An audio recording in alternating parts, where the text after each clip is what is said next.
Right. Thank you, Ken. It's going to talk to us a little bit about what this whole crowdsourcing thing is then. I am indeed. All right. Good afternoon.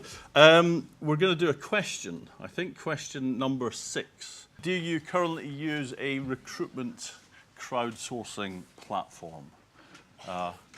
1 for yes, 2 for no. Fingers on buzzers. I've always wanted to say that. Well, I can't really vote, can I? Well, while we're doing the results, it's great to see so many of you. Just the right number. I'm very sorry for those people earlier that had to stand at the back. We seem to have accommodated everyone. We thought we might do... Oh, very good. We thought we might do some like EasyJet, kind of allocated seating for next time, or we could just get a bigger room. So anyway, good to see you all. Here we go. 15% yes, and obviously 85% no, which actually mirrors exactly a study by Firm, is it the in-house recruitment group, who did some work last year, and it was exactly that number, 15%. Apparently engage it to some degree with a recruitment outsourcing platform. That was kind of a sort of leading question, because depending on the answer would kind of drive the length of my presentation. If it had been the other way around, my presentation would have lasted about 5 minutes. But as it is, what I'd like to do is talk about 2 or 3 things. Recruitment market drivers and some in-house challenges. And interestingly, both Simon Bishop and Ali in the last section covered a number of the points that I want to echo. And then obviously talk a bit about crowdsourcing generally, and a little bit about the job post in particular. And then what I think are some of the key trends in 2014. So as a backdrop, the economic cycle, I mean, I've been in this industry now for quite a long time. I think the big difference to previous downturns is just the length of time. I mean, previous downturns have been short and sharp, and what tended to happen was businesses came out of them doing pretty much the same as they've been doing, as they went into them. They hadn't lasted long enough to see a kind of genuine structural change. And given that it's been 5 or 6 years, this last very serious downturn. What that has done is allowed a number of new business models and new technologies to really bed in. The one point I would say is I think the confidence that people talk about the economy is great, and it's a massive difference from this time last year. But we're still not in a position where we can say it's sustainable. I think we're heading in that direction, but we're not quite there yet.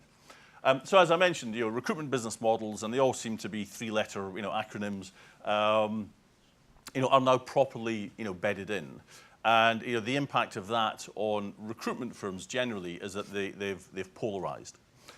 So you've had a couple of things going on. You've had the rise of online databases, and obviously LinkedIn, in particular, and that's really drove the polarization of the recruitment sector. The big, or much bigger, the small have had to get an awful lot more niche.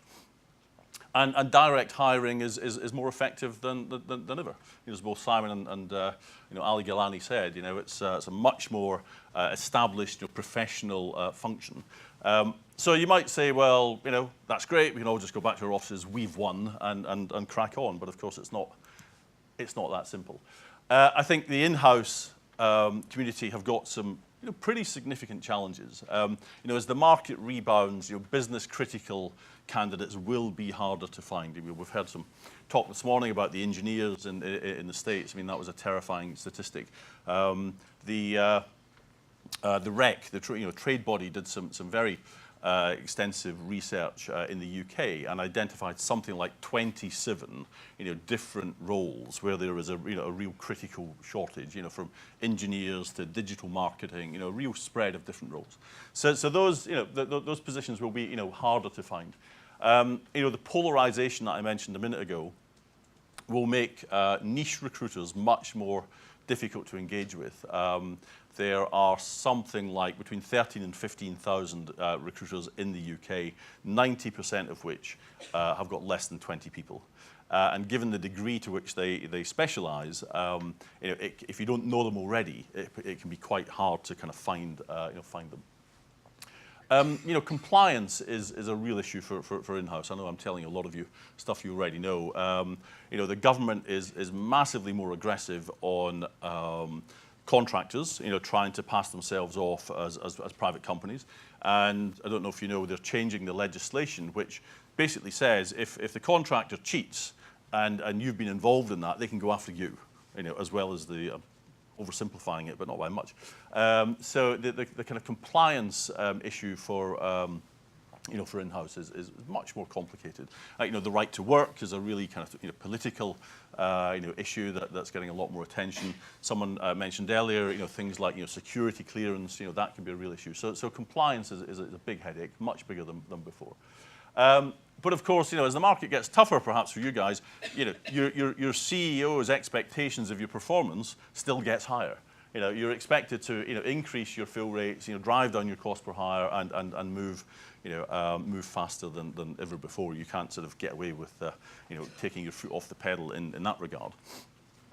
And I suppose the other one is this kind of deeper market insight is required. I've been using this model, if you like, for a number of years to talk about a variety of different things. I don't know if someone else did it and I stole it, or whether I made it up, but it sort of demonstrates a few things. Historically, for in-house, you were driven by basic metrics, time to hire, cost per hire, fill rates, things like that.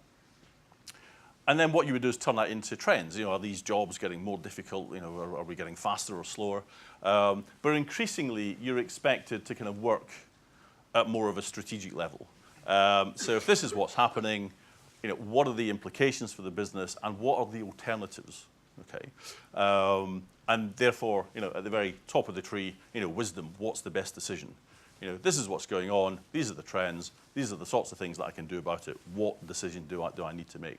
And I think in-house are expected to play a much more kind of active part in what is a much more complex decision-making process than ever before.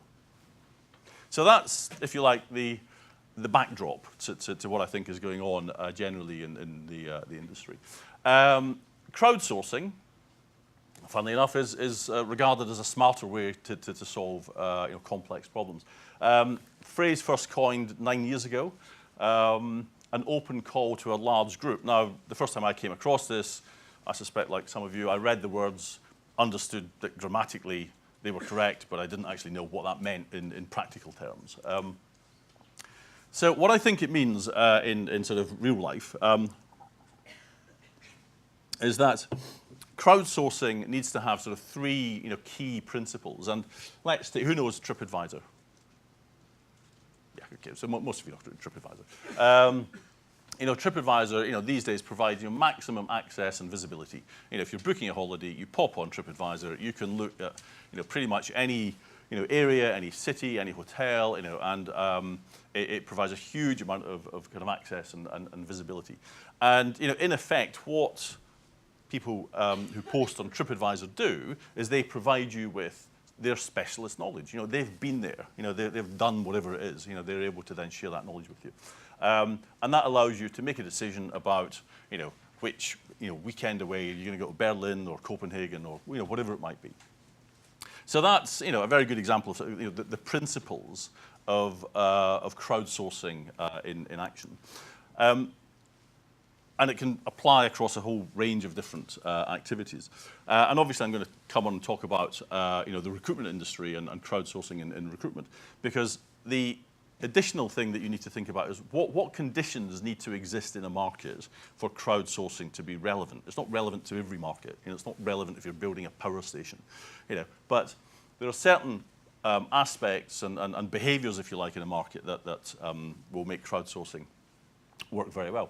Numerous buyers and sellers. Let's take the car industry. Okay, before things like Auto Trader or eBay Motors, you had lots of buyers, lots of sellers. The transactions were very inefficient because you never knew, frankly, if you were getting ripped off or not. You had no way of really leveraging the specialist data of other buyers, and it allowed bigger companies to use scale to kind of drive out the kind of smaller, the smaller operators.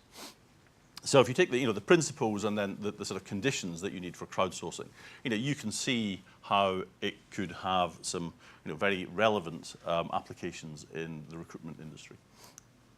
But just kind of emphasizing the point, crowdsourcing is already part of our lives that we kind of engage with and use on a pretty regular basis, without really thinking. When you're on TripAdvisor or eBay or Rated People or Rightmove, you don't think I'm crowdsourcing. You just think you're kind of going there to get the information that that you need. Okay. So, bringing it a bit closer to home, my very kind of strong contention is, recruitment is a perfect market for crowdsourcing. You've got lots of buyers, lots of sellers, and lots of kind of inefficient transactions in between. So I don't think it's about if or when you're going to kind of engage with crowdsourcing. It's how. How are you going to do it? Because it is going to become part of the industry in a much greater form than perhaps it is today. Now, let me at this point kind of put my hand up and sort of offer an apology, because the next bit is going to sound like an advert for TheJobPost. And I know we're not supposed to be here to kind of sell TheJobPost or anything else, but I want to talk about what I think is best practice. And it would be very odd if I said this is best practice, but it's not what we do. Okay, so we thought about how to solve that conundrum for seconds in the office, and we decided we just kind of come and talk about it. So as I say, with the caveat, it might sound like a sales pitch. It's not supposed to. It is trying to genuinely offer what we think are the components of best practice when using a crowdsourcing platform in recruitment. And the first thing is, it has to work for both, okay? A system that doesn't work for employers and recruiters, is just fundamentally flawed. And it has to offer employers, access to the whole supply chain. It's not about sort of me as a crowdsourcing platform saying, I'm going to decide who you get to engage with and who you don't. I say, this is the whole market. You can engage with that whole market whenever you have a specific requirement. But for recruiters, they need an economic model that works. And again, asking them to sort of engage on a role and then the platform takes a chunk of the fee when they've been successful. That as a kind of instinctively as a recruiter doesn't feel right. So our model is about paying a small access fee to engage and then allowing the next part to happen, which is facilitation rather than management.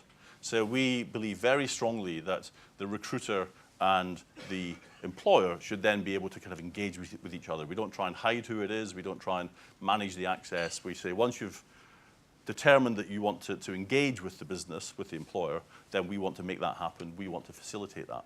It works for recruiters because employers, because it hopefully allows them to get access to the best candidates. It works for recruiters because they then know who they're talking to and who they're dealing with. So that's a core principle, I think, for us. Permanent and contract. The UK is the best part of a £30 billion market in recruitment. 27 billion of that is contract. 3 billion is perm. So we need any offer has to cover both contract and perm, because again it allows even the smallest contractor, the smallest recruiter, to provide a contract solution through a platform that provides the employer with a compliant solution. So it's one contract that you can make sure is compliant, and every supplier engages on a compliant contract. And it delivers market insights. The data that we collect can obviously be used to help drive your insights into what works and what doesn't. So those, I think, are the kind of the best practice aspects of what crowdsourcing and recruitment should look like. In the spirit of fairness and objectivity and equality, I should say there are other crowdsourcing platforms around the world. There they are.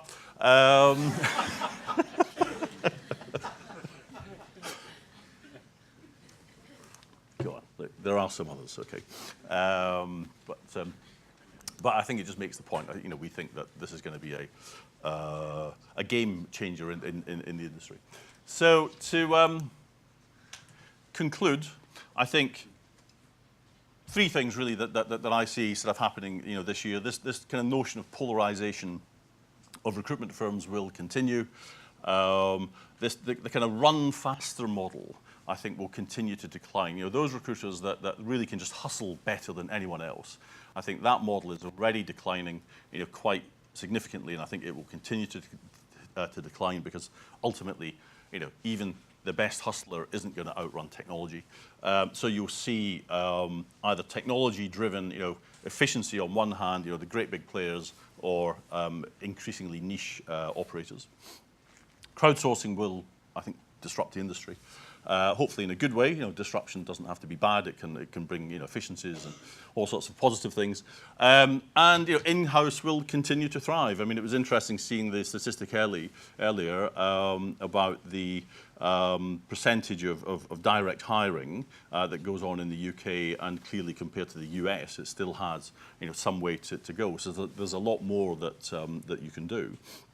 So that will hire, but you know, there will be pressures. The pressures to you know, continue to sort of drive your own metrics and performance, to evaluate and adopt new ideas. You know, this notion of, you know, turning metrics into market intelligence. I think the in-house function, you know, really is more important than ever before, and it kind of reminds me of the old proverb, you know, be careful what you wish for. You know, you might get it, because, you know, being strategic, you know, comes at a price. It makes your job, you know, much more challenging, but hopefully in the end more interesting. That's it from me. Thank you for your time.